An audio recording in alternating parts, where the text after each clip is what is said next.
तिलक किया जाता है और उसके बाद फिर पूजा पाठ को आगे बढ़ाया जाता है। लेकिन अक्सर केदारनाथ धाम में जब हम आते हैं, हमने देखा है पिछले साल भी प्रधानमंत्री जब यहाँ पर पूजा पाठ कर रहे थे, पूजा समापन के बाद जो चंदन का लेप होता है उसको माथे पर लगाया जाता है।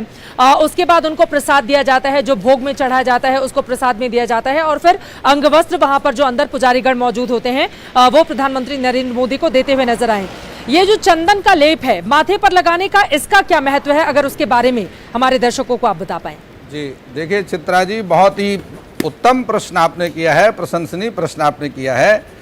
देखिए चंदन हमारे आप में शास्त्र कहते हैं कि देवा भूत्वा देवान यजेत, पहले स्वयं देवता बनिए उसके बाद देवता का पूजन करिए। इसलिए सबसे पहले आचमन पवित्रीकरण तदुपरांत तिलक का जो है विधान है और उसके अंत में, पूजन के अंत में भी ब्राह्मण के द्वारा तिलक किए जाने का अर्थ होता है आशीर्वाद के रूप में।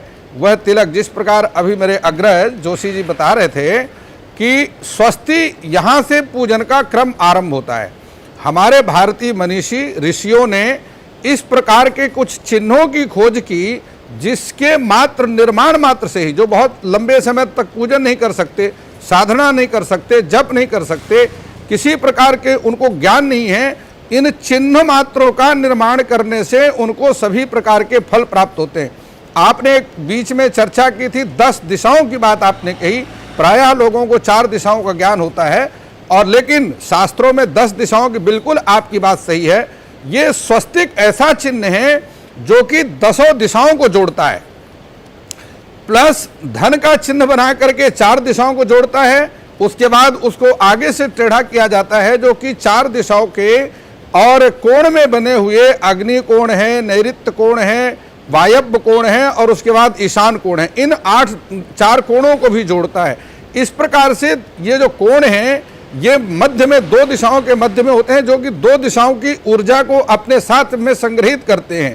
तो इस प्रकार यह ऐसा चिन्ह है। इसी प्रकार से श्री का चिन्ह है, शुभ और लाभ के चिन्ह है, ओम का चिन्ह है।